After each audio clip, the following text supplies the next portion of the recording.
تو اس حوالے سے یہ جو نئی صورتحال ہے اس پر ہم قوم کو ہر وقت اعتماد میں لینا چاہتے ہیں۔ پی ڈی ایم اس بات پر یقین رکھتی ہے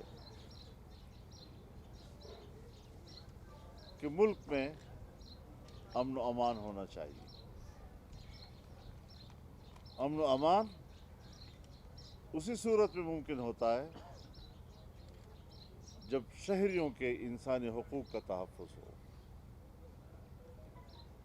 صوبوں کے حقوق کا تحفظ ہو، ان کے شہریوں کے حقوق کا تحفظ ہو،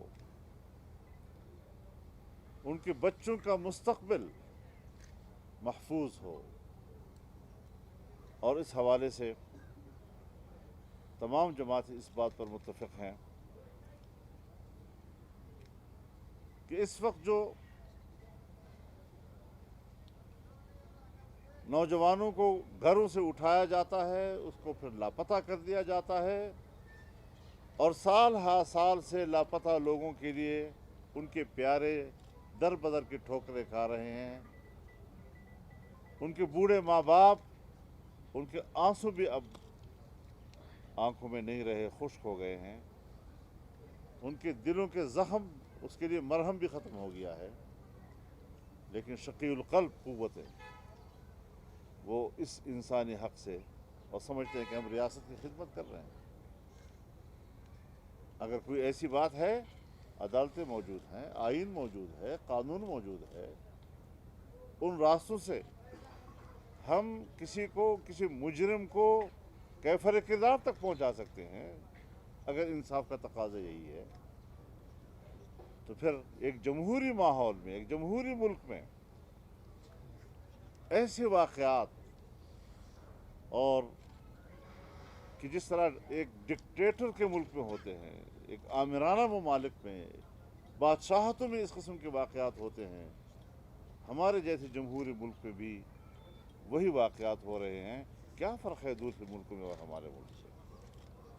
کون حاکم ہے یہاں کا؟ نادیدہ قوت ملک کے حاکم ہیں یا آئین اور قانون کی روشنی میں کام کرنے والی قوتیں وہ ملک کے مالک ہیں؟ یہ ساری وہ چیزیں ہیں کہ جس کے لیے پورے ملک کے طول و عرض میں اضطراب پایا جا رہا ہے، تشویش پائی جا رہی ہے، اور ہم ایک مطمئن اور اضطراب سے پاک ایک سوسائٹی چاہتے ہیں، ایک معاشرہ چاہتے ہیں جہاں ہر انسان اپنے حقوق کے حوالے سے مطمئن ہو، اور اس پر انشاءاللہ ہم آگے بڑھنا چاہتے ہیں تاکہ اپنے نئے مستقبل کو ہم تراش سکیں۔ وآخر دعوانا الحمدللہ۔ مولانا صاحب، گلگت بلتستان کے چیف جج رانا شمیم، دیکھیے یہ چیزیں عدالت کے اوپر ایسے داغ ڈال رہے ہیں کہ جس سے ماضی کے تمام فیصلے مشکوک ہو جاتے ہیں، لیکن تاہم ہم پھر بھی اصول کا راستہ نہیں چھوڑتے۔ ہم اب بھی سمجھتے ہیں کہ اس کی عدالتی تحقیقات ہونی چاہیے، آزاد اور خود مختار ایک ایسے ادارے بننے چاہیے کہ جو اس قسم کے بیانات کا تجزیہ کر سکیں، اس کے عوامل کو سمجھ سکیں، ایسی باتیں کیوں آ رہی ہیں۔ یہ تیسرا چوتھا جج ہے جو اس قسم کی گفتگو کر رہا ہے، آن ریکارڈ کر رہا ہے، حلفیہ طور پہ کر رہا ہے، تو ظاہر ہے اس چیزوں کو جانچنا چاہیے۔ جس نے یہ بات کی ہے وہ زندہ ہے، اس سے پہلے بھی جو ججوں نے باتیں کی ہیں وہ بھی زندہ ہیں۔ تو پھر اس طریقے سے ہر چیز پر مٹی پاؤ، اسے تو کام نہیں چلے گا جی۔ اچھا مولانا صاحب، آپ نے لاپتہ افراد کی بات کی، یہاں پر دو جو ہے نوجوانوں کو بلوچستان یونیورسٹی کے ہاسٹل سے بہت زیادہ لاپتہ افراد ہیں، اسٹوڈنٹس بتایا جا رہا ہے۔ دیکھیے ہم انسانی حقوق کی بات ضرور کریں گے، اور یہ پورے ملک میں ہے حضرت۔ تعلیمی اداروں سے لوگوں کو اٹھایا جاتا ہے، دینی مدارس سے اٹھایا جاتا ہے، کالج یونیورسٹیوں سے اٹھایا جاتا ہے۔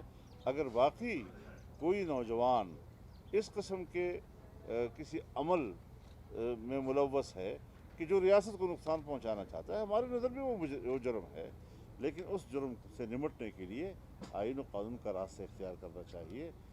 جبری طور پر یہ کیا معلوم کہ آپ نے کس کو سزا دی اور کیسے سزا دی۔ ایک خفیہ ادارہ اور اس کے چند افراد वही समझे कि हम मुतमैन हैं, हमने जो कुछ किया है ये काफ़ी नहीं, कौम मुतमैन होनी चाहिए। मौलाना साहब नवंबर के बाद आप कितने महीनों तक हुकूमत को चलता हुआ देख रहे हैं? देखिए, मैं आपके सवाल को समझ रहा हूँ और आप भी शायद यही चाहते हैं कि मैं वो बात करूं कि हुकूमत चल नहीं रही, हुकूमत चलाई जा रही है। हम चलाने वालों को भी जानते हैं और चलने वालों को भी जानते हैं। अपाहज हुकूमत और सहारे से चलने वाली हुकूमत, ये हुकूमत नहीं कहलाती। हुकूमतें चलनी चाहिए अवाम के सहारे से। मुझे बड़ा अफसोस होता है, दुख होता है जब हमारे इदारों के ज़िम्मेदारान और सरबराहान इस प्राइम मिनिस्टर को मुंतखब वज़ीर-ए-आज़म के नाम से पुकारते हैं, जब वो इनको अपना बॉस के नाम से पुकारते हैं, हमें दुख होता है, हमें अफसोस होता है। हमारे पास बहुत कुछ है कहने को, लेकिन सिर्फ हम इज्तिनाब कर रहे हैं उससे कि कहीं बहुत ही ज़्यादा मुल्क में मामलात ख़राब ना हो। हम सूरत हाल को बेहतर बनाने के लिए दिन रात सोचते हैं और सूरत हाल को बिगाड़ से बचाने के लिए सोचते रहते हैं। मेरे ख्याल में हमारे इन जज्बात का एहतराम किया जाए।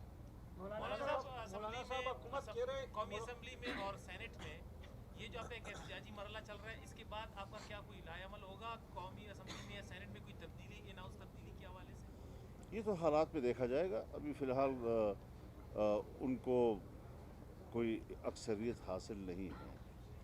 उनके इत्तेहादी जो हैं उनको कल तक वोट देने के लिए तैयार नहीं थे और कल ही शाम को जब इजलास बुलाया गया तो उसने एक मैसेज दिया कि शायद, लेकिन इसके दौरान हमारे पास रिपोर्टें आई हैं बाकायदा कि किन किन लोगों को सेफ हाउसों में ले जाया गया, किन किन लोगों को टेलीफोनें की गई हैं और फिर अपोजिशन के मेंबरान को जो टेलीफोनें की गई हैं कि आपने नहीं आना, वो भी हमारे रिपोर्ट में है।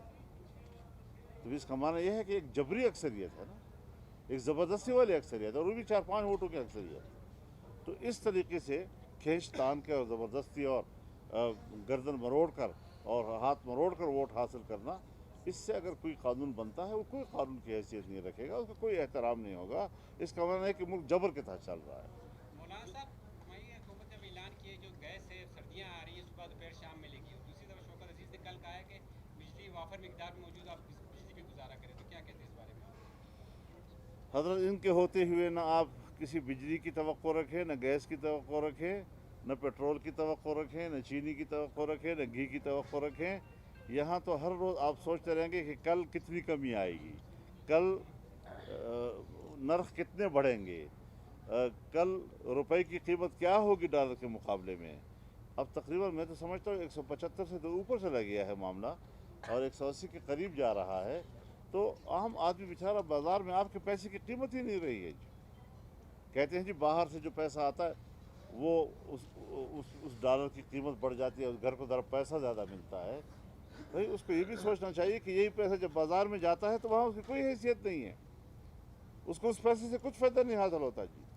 तो ये तो एक नुमाइशी किस्म की ऐसे दिल में खुश करने वाली बात है कि जहाँ मेरे घर वाले, मेरे प्यारे कल 105 रुपये वसूल करते थे तो आज 170 रुपये और 75 रुपये और 180 वसूल करेंगे।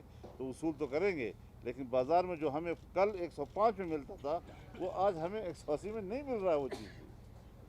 हालत यहाँ तक चली गई। आपकी गुर्बतें पीपल्स पार्टी से बढ़ रही हैं, क्या पीपल्स पार्टी वापस पीडीएम में आ जाएगी?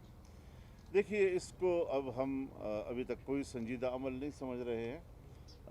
अगर बिलावल साहब मेरे पास आए हैं तो हमने तो कभी किसी को अपने घर में आने से नहीं रोका है। आए हैं, आधा घंटा गुजार के गए हैं। अगर उन्होंने खैरसगारी का मुजाहरा किया है, लेकिन पीडीएम के साथ उनका मुस्तकबिल क्या है या क्या नहीं है, इस पर तो बात ही नहीं हुई। मौलाना साहब, आपने इस्टेब्लिशमेंट से शिकवा किया, लेकिन खबरें यहाँ ये भी हैं कि मियाँ शहबाज शरीफ और मरियम नवाज़ ने आर्मी चीफ से मुलाकात की है, इसमें कहाँ तक सदाकत है और क्या हमारे लोगों को एतमाद में लिया गया? हमारे इल्म में ऐसी कोई बात नहीं है, हमारे इल्म में कोई ऐसी बात नहीं। मौलाना साहब, हुकूमत कह रही कि मल्की मीशत जो है वो बिल्कुल वेंटिलेटर से ख़राब है, पीडीएम जो है मज़ीद मल्की मीशत जो है वो तबाह करना चाहिए। यानी इसका माना है कि वो हमें रोने का भी हक नहीं देते। यानी कौम रो रही है, हम रो रहे हैं इसी बदहाली की वजह से। एक आदमी कराह रहा है, चरपाई पर है, वो कहते हैं मेरा इलाज करो, और अगर वो चीख रहा है तो आप कहते हैं जी आप अपने इलाज को और मुश्किल बना रहे हैं। एक बेवकूफ़ी और हमाकत वाली हुकूमत है। इनके यहाँ जहालत, हमाकत, इसके अलावा और कुछ नहीं है। न कोई विज़न है, न कोई सोच है, न कोई फ़लसफ़ा है। बस आ गए और हुकूमत पर बैठ गए। और वो लोग, और आप ही में से, आपकी मीडिया में से वो लोग जिन्होंने उनके लिए कैंपेन चलाई थी, आज वो अपने सर पीट रहे हैं और अपने ऊपर लानतें भेज रहे हैं कि हमने क्या किया था, हमने क्या उम्मीदें वाबस्ता की थी। भाई एक पढ़ा लिखा आदमी क्यों ऐसे जाहिलों से उम्मीदें वाबस्ता करता है? हम भी तो पाकिस्तान के शहरी हैं, हम भी तो इसी मुल्क पे रहते हैं, हमारे पास भी जो वसाइल हैं तो इसी मुल्क के वसाइल हैं। हम भी तो इसी बाज़ार से जाकर ख़रीदते हैं और इसी मुल्क में ज़िंदगी गुजार रहे हैं। तो हमने तो बहुत पहले कहा था कि आप बहुत बड़ी गलती करेंगे, बहुत पहले कहा था। तो थोड़ा सा इन मिस्किनों गरीबों की बात को भी समझ लिया करें कि गरीब मुल्ला के अज़ान पर कलमा भी पढ़ लिया करो। सर आपका और मियां नवाज शरीफ का रब्ता हुआ है? जी, मियां साहब वापस आ रही हैं? हमारे राब्तों का माना ये होता है कि मियाँ साहब आ रहे हैं, इसके लिए कोई इशू नहीं है मुल्क के अंदर, बस उन्हीं के आने का इशू है। वो फैसला उन्होंने खुद करना है, जब वो तशरीफ़ लाए। लेकिन आजकल दुनिया जो है वाबस्ता है। हमने कल भी जूम पर मीटिंगें की हैं, हम ऐसे आपस में बैठे रहे जैसे हम एक दूसरे को आमने सामने सुन रहे हैं। मौलाना साहब, असद उमर का कहना है कि अगर अपोजिशन वाले यहाँ पर आए इस्लामाबाद में तो उनके साथ ही अशर होगा, लाठीचार्ज होगा, उन पर तशद्दुद होगा। तो क्या इसके बाद आप लोगों का है प्रोग्राम? बढ़ के न मारा करें, हमें बढ़ के मालूम है कि किन बड़कों के लोग हैं। अगर अपोजिशन ने फैसला किया कि तुम्हें उठाकर बाहर फेंक दे, फिर क्या करोगे? तुम्हारी हैसियत क्या है? हाँ? लेकिन बलूचिस्तान में तो इत्तेहादी बन के उनको और सहारा दिया। क्या बलूचिस्तान में अपोजिशन ने बाप पार्टी के एक मुखालिफ ग्रुप को सहारा दे के उसको आगे लाए। बलूचिस्तान की मखसूस सूरत हाल के पेश नज़र ज़ाहिर है जी, मैं अपोजिशन में बैठा हूँ।